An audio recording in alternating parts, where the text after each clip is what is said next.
কেন এত কাঁদাও? আমি তো একটু ভালো থাকার জন্য তোমাকে বেছে নিয়েছিলাম। তোমাকে ভুলে যাওয়ার সাহস নেই, ধরে রাখারও অধিকার নেই। তোমাকে শুধু ভালোবাসি, কারণ ভালোবাসায় অনুমতির প্রয়োজন নেই। হাজার কষ্টের মাঝেও যদি কেউ তার ভালোবাসার মানুষকে মনে রাখতে পারে, তাহলে সে মানুষটি তাকে সত্যিকার অর্থে ভালোবাসে। তাকে কখনো ভুলতে পারে না। নিজেকে প্রমাণ করার জন্য সবসময় চিৎকার করার প্রয়োজন হয় না। কখনো কখনো চুপ থেকেও প্রমাণ করা যায়। ছেড়ে দিলে যদি সে ভালো থাকে, তবে তাকে ছেড়ে দাও, কারণ ভালো রাখার নামই তো ভালোবাসা। যখন একা থাকার অভ্যাস হয়ে যায়, ঠিক তখনই সৃষ্টিকর্তা কিছু মানুষের সন্ধান দেন। যখন তাদেরকে নিয়ে ভালো থাকার অভ্যাস হয়ে যায়, ঠিক তখনই আবার একা হয়ে যেতে হয়। কষ্টগুলো যদি বৃষ্টি হয়ে ঝরে যেত, তবে জীবনটা বৃষ্টির শেষে মেঘহীন ওই নীল আকাশটার মতোই সুন্দর হতো। চিন্তা কখনো কষ্ট ছিনিয়ে নিতে পারে না, বরং আজকের আনন্দ ছিনিয়ে নেয়। অজুহাতের কি দরকার ছিল? বলে দিতে পারতে পুরনো হয়ে গেছি। মাঝে মাঝে মন খারাপের কোনো কারণ খুঁজে পায় না, কারণ পায় না একাকিত্বেরও।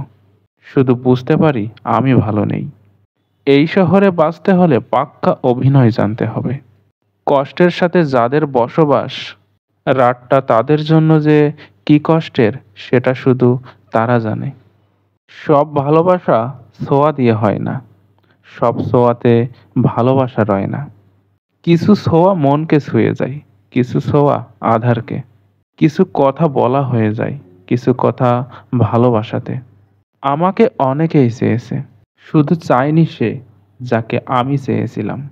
এক হাতে চোখের জল মুছে অন্য হাতে মেসেজ টাইপ করার অনুভূতিগুলো কেউ বুঝতে পারে না। চোখ থেকে অশ্রু ঝরার কারণ কি? মন থেকে সহজে মুছে ফেলা যায় না। বিদায় জিনিসটাই কষ্টকর, হোক সেটা ক্ষণিকের অথবা চিরতরে। সারাদিন কষ্টগুলো বুকের মাঝে চেপে রাখলেও রাতে যেন কোনোভাবেই ঠেকানো যায় না। বুক ফেটে কষ্টগুলো বের না হলেও চোখ দিয়ে বের হয়ে আসে অশ্রু। জীবনে এমন একটা মানুষ চাই, যাকে আমি চোখ বন্ধ করে বিশ্বাস করতে পারবো। আমার ভিতরের চাপা কষ্টগুলো যদি তুমি দেখতে পেতে, তাহলে তুমি ভয়ে চিৎকার দিয়ে জ্ঞান হারিয়ে ফেলতে। সে হয়তো জানে না তার একটা কল বা মেসেজের জন্য আমি কতটা অপেক্ষা করি।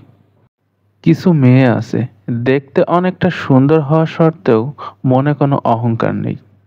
সবার সাথে সুন্দর করে কথা বলে, সবার সাথে মিশতে পারে।